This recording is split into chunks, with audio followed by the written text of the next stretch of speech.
Bullies destroy the teacher's jacket. They had no clue she was ex-military. Kenna Voss had always been the kind of person who disappeared into the background. At Roosevelt High School in Denver, Colorado, she moved through the hallways like a ghost. Her slight frame wrapped in oversized sweaters and her dark hair falling across her face like a curtain. Students barely noticed her, and when they did, it was usually to dismiss her as just another quiet kid who kept to herself. What they didn't know was that Kenna carried herself with the measured steps of someone who had learned to assess every room she entered, every person she encountered. Her posture might have seemed timid to her classmates, but it was actually the controlled stillness of someone who had been trained to observe before acting. The way she kept her hands loose at her sides, the subtle scan of exits whenever she entered a classroom. These were habits ingrained through years of military discipline that had nothing to do with timidity. 3 months into the school year, Kenna still felt like an outsider. Moving to Denver after her father's military transfer had been difficult enough without the added challenge of being the new girl who didn't quite fit in anywhere. She wasn't interested in the drama that seemed to consume most of her classmates, preferring to focus on her studies and the occasional letter from her younger brother, who was still stationed overseas with their father. The first real trouble started in the cafeteria on a Tuesday afternoon. Kenna was sitting alone at a corner table, quietly eating her lunch while reading a book about military history, when she heard the familiar voice of Trent Blackwood echoing across the room. Trent was everything Kenna wasn't: tall, loud, and seemingly magnetic to every other student in the school. He played varsity football and had the kind of easy confidence that came from never having to question his place in the world. "Look at the new girl," Trent said, loud enough for half the cafeteria to hear. "Still eating alone, I see. What's that book about? How to Make Friends?" His companions, Jake Morrison and Drew Sullivan, laughed on cue, their voices carrying across the room like a pack of hyenas. Kenna didn't look up from her book, but her jaw tightened almost imperceptibly. She had dealt with bullies before, in the various schools she had attended during her father's different assignments. The best strategy was always to ignore them, to deny them the reaction they were seeking. But something about Trent's voice, the entitled way he spoke as if he owned the entire school, made her fingers curl slightly around the edges of her book. "I'm talking to you," Trent continued, his voice taking on an edge when Kenna didn't respond. "It's rude to ignore people when they're trying to be friendly." Jake, a stocky boy with arms like tree trunks, added, "Maybe she can't hear us. Maybe she's got those army earplugs in." The comment drew more laughter from their table, and Kenna felt heat rise in her cheeks. They didn't know about her military background, but the casual way they mocked it stung more than she expected. Still, she remained silent, turning a page in her book with deliberate calm. This only seemed to irritate Trent more. He stood up from his table, his chair scraping loudly against the floor, and began walking toward her. The cafeteria fell into that particular kind of silence that occurs when students sense drama approaching. "Hey, I'm talking to you," Trent said, now standing directly beside her table. He reached out and knocked the book from her hands, sending it tumbling to the floor. "When someone's trying to be nice, you should respond." Kenna looked up at him for the first time, her dark eyes meeting his with a steady gaze that made him shift uncomfortably. There was something in her expression, not fear, not anger, but a kind of assessment that made him feel like he was being sized up by someone who had seen much worse than high school bullies. "I heard you," she said quietly, her voice carrying a controlled tone that somehow made the words more intimidating than if she had shouted them. "I just don't have anything to say to you." The dismissal in her voice clearly caught Trent off guard. He was used to reactions, tears, anger, defiance, but this calm indifference was something new. It made him feel smaller, and that made him angry. "You think you're better than us?" he asked, his voice rising. Just because you're some army brat who moves around all the time doesn't mean you can act like you're too good for this school. Kenna bent down to pick up her book, her movements fluid and controlled. I never said I was better than anyone, she replied, still in that same quiet voice. I just want to eat my lunch in peace. But Trent wasn't finished. Something about her composure, the way she refused to give him the reaction he wanted, made him feel like he was losing face in front of the entire cafeteria. He reached out and knocked her lunch tray off the table, sending her sandwich and apple rolling across the floor. "Oops," he said with mock innocence. "Looks like you made a mess. Maybe you should clean that up." The cafeteria was dead silent now, every student watching to see what would happen next. Kenna looked at the scattered remains of her lunch, then back at Trent. For just a moment, something flickered in her eyes. A flash of something that made Jake and Drew take an unconscious step backward. Then it was gone, and Kenna was simply the quiet new girl again.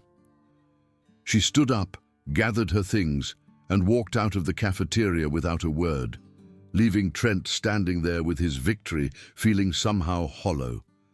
But as she walked away, several students noticed something that Trent missed in his moment of triumph. Kenna's stride was different, not the hunched shuffle of a defeated victim, but the measured pace of someone who was thinking, planning, waiting for the right moment. The incidents escalated over the following weeks. Trent seemed to have made targeting Kenna his personal mission, as if her continued refusal to break down was a challenge he couldn't ignore. He would bump into her in the hallways, always hard enough to send her books flying, but never quite hard enough to be called assault. He would make loud comments about her clothes, her quiet nature, her lack of friends. Jake and Drew followed his lead, creating a triangle of harassment that seemed to surround Kenna wherever she went. They would crowd her at her locker, making it impossible for her to get her books without squeezing past them. They would save seats in the classes they shared with her, then move their backpacks at the last second, forcing her to sit in the front row where everyone could see her. The teachers seemed oblivious to what was happening, or perhaps they simply chose not to see it. Mrs. Patterson, the English teacher, would frown when Trent made his snide comments, but never addressed them directly. Mr. Rodriguez, who taught American history, seemed to think the boys were just being friendly when they offered to help Kenna with her books, missing the mocking tone entirely. But there was one teacher who noticed everything. Ms. Elena Vasquez taught senior-level political science and had only been at Roosevelt High for 2 years. She was young for a teacher, probably in her early 30s, with an understated style that consisted mainly of simple blouses and cardigans. She wore her dark hair pulled back in a neat bun and had a calm, measured way of speaking that reminded Kenna of some of the officers she had known at various military bases. Ms. Vasquez had been watching the situation unfold with growing concern. She recognized the signs, the way Kenna held herself, the controlled responses, the careful way she moved through the school. More importantly, she recognized the look in Trent's eyes, the escalating nature of his behavior, and the way the other students were beginning to treat the harassment as entertainment. It was Ms. Vasquez who first noticed the leather jacket. Kenna had started wearing it in late October when the Denver weather began to turn cold.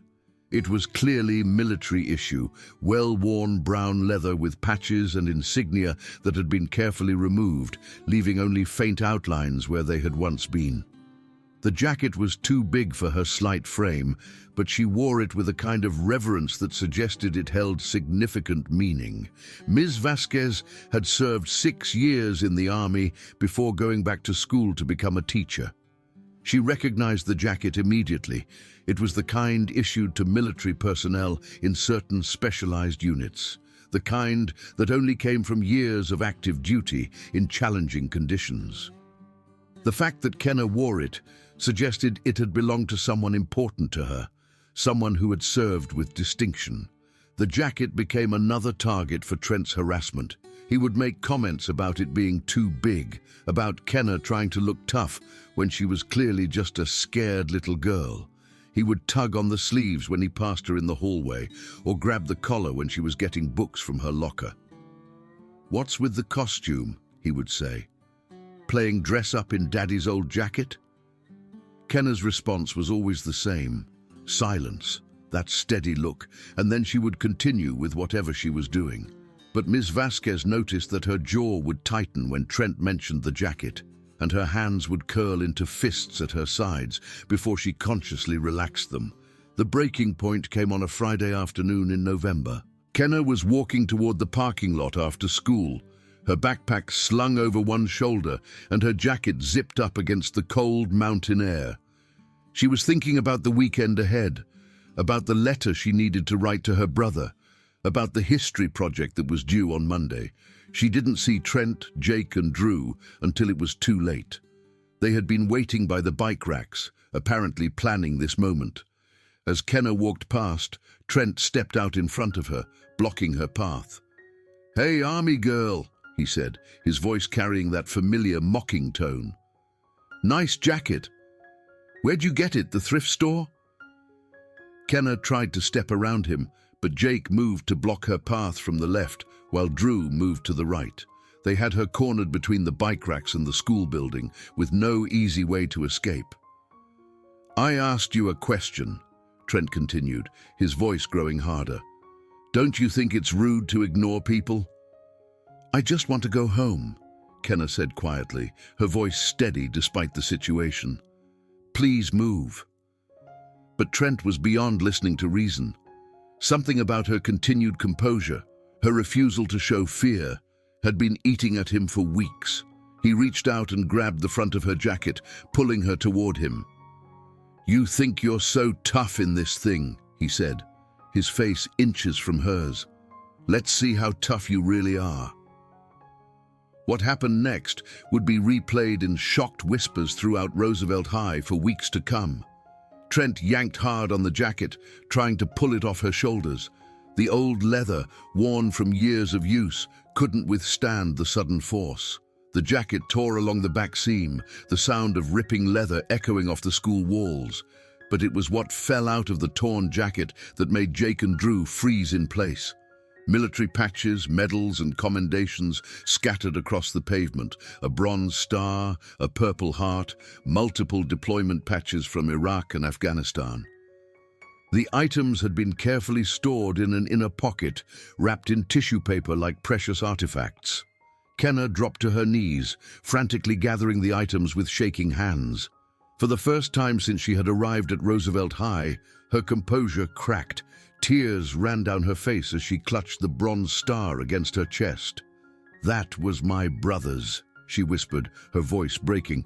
"He died in Afghanistan. That was all I had left of him."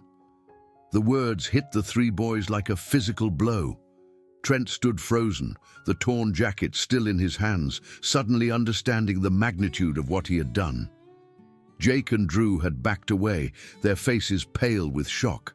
But Trent, rather than apologizing, seemed to panic at the sight of Kenna's tears.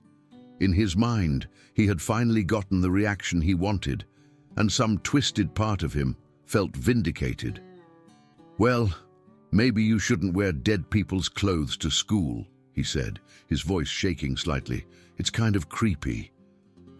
The cruelty of the comment seemed to break something in Kenna.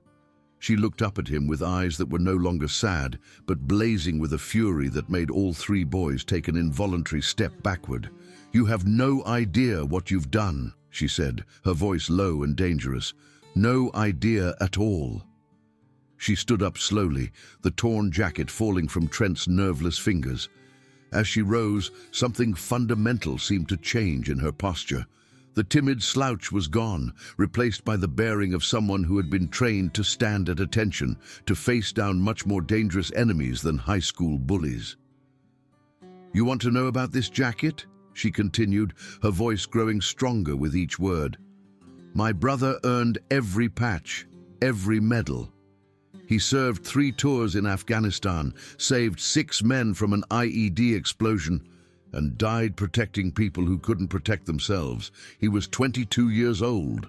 Jake and Drew were backing away now, sensing that something had shifted in a way they didn't understand. But Trent, whether from shock or stubborn pride, stood his ground. "So what?" he said, though his voice lacked its usual confidence. "That doesn't give you the right to act like you're better than everyone else." Kenna looked at him for a long moment, and when she spoke again, her voice was calm and controlled. "You're right about one thing.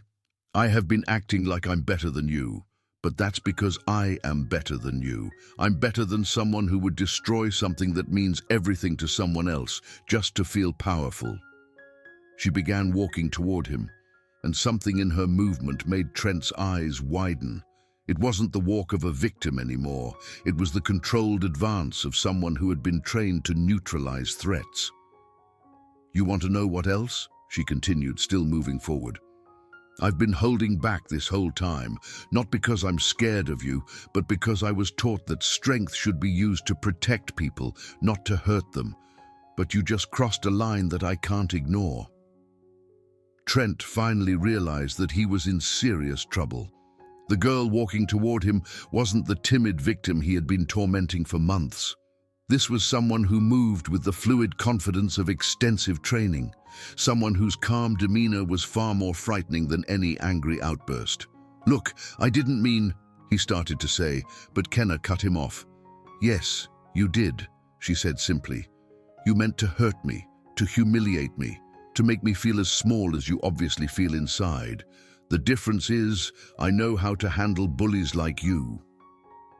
She was close enough now that Trent could see the controlled fury in her eyes. Without warning, she moved, not with the wild swings of an angry teenager, but with the precise, economical movements of someone who had been trained in hand-to-hand combat. Her first move was simple, but effective. She stepped inside Trent's reach and drove her elbow into his solar plexus, doubling him over and leaving him gasping for air. Before he could recover, she grabbed his wrist and twisted it behind his back, forcing him to his knees with a control hold that sent pain shooting up his arm. "This is called a compliance hold," she explained in a conversational tone, as if she were giving a lesson. "It's designed to control someone without permanently damaging them. The more you struggle, the more it hurts." Jake and Drew started forward, but Kenna's eyes snapped to them with such intensity that they froze in place. "I wouldn't," she said calmly. "I can handle all three of you if I have to, but I'd prefer not to. Your friend here has learned his lesson, haven't you, Trent?" Trent was gasping and trying to nod, the pain in his arm making it clear that he was completely at her mercy. Around them, other students had gathered to watch, their faces showing a mixture of shock and fascination. "I want you to understand something," Kenna continued, still maintaining the hold. "I could have done this any time over the past 3 months.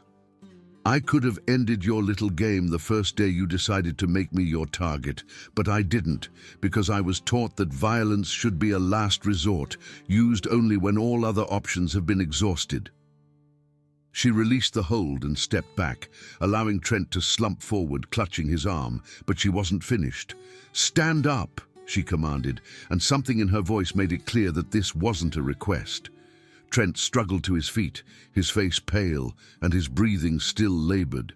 Kenna stood in front of him, no longer the quiet girl who had tried to disappear into the background. She was someone who had been trained to take command, to project authority, to make others listen. "You destroyed something that belonged to my brother," she said, her voice carrying across the parking lot. "Something that represented his service, his sacrifice, his courage. You did it because you thought I was weak, because you thought I wouldn't fight back." She paused, letting the words sink in. "You were wrong about me being weak, but you were right about me not wanting to fight. I don't enjoy hurting people, even people who deserve it. That's what separates me from you." By now, a crowd had gathered. Students who had watched Trent terrorize Kenna for months were seeing her in a completely different light. Ms. Vasquez had also appeared, drawn by the commotion, but she made no move to intervene. She recognized what was happening, not just a fight, but a lesson that needed to be learned.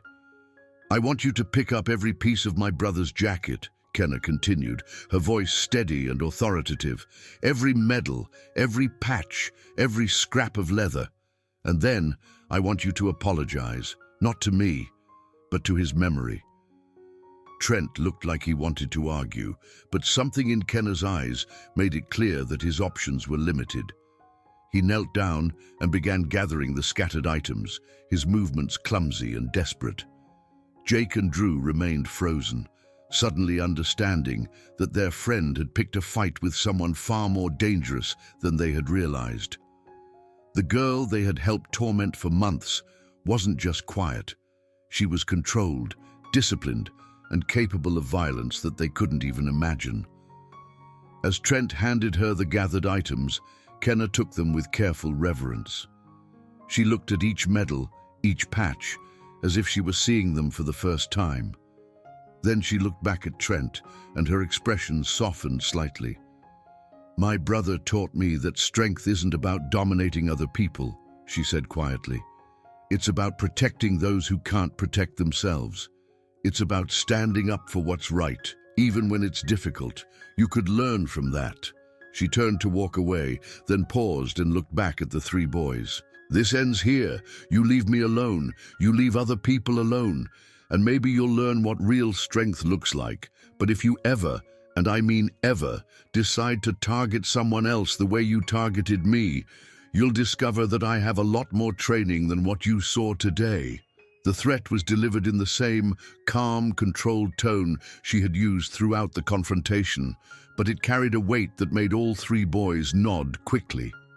As Kenna walked away, the crowd of students parted before her like water. The transformation was complete, no longer the quiet girl who tried to disappear, but someone who commanded respect through strength, discipline, and moral authority. Ms. Vasquez followed her, and when they were out of earshot of the other students, she spoke quietly. "Your brother would be proud," she said simply. Kenna looked at her with surprise, and Ms. Vasquez smiled slightly. "Army, 6 years. I recognize the bearing, the training, the way you handled that situation. Your brother taught you well.